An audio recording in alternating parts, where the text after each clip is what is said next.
Nên cho con học IELTS từ lớp mấy? Những năm gần đây, IELTS gần như đã trở thành một lợi thế lớn trong mỗi mùa tuyển sinh đại học.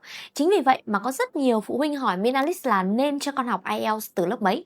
Lớp 8, lớp 9, lớp 10 hay là đợi đến lớp 11, 12 thì mới bắt đầu cho con học IELTS? Thực ra thì sẽ không có một cái độ tuổi vàng giống nhau cho tất cả các học sinh đâu ạ.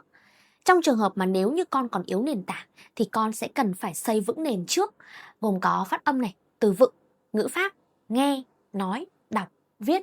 Còn trong trường hợp mà con đã có nền tảng nó tốt rồi thì có thể bắt đầu sớm hơn. Ví dụ như là lớp 9 hoặc lớp 10 thì sẽ là các thời điểm rất đẹp để mà bắt đầu định hướng IELTS. Thế nên là điều cốt lõi ở đây không phải là bắt đầu thật sớm, mà điều quan trọng nhất là phải bắt đầu đúng cách.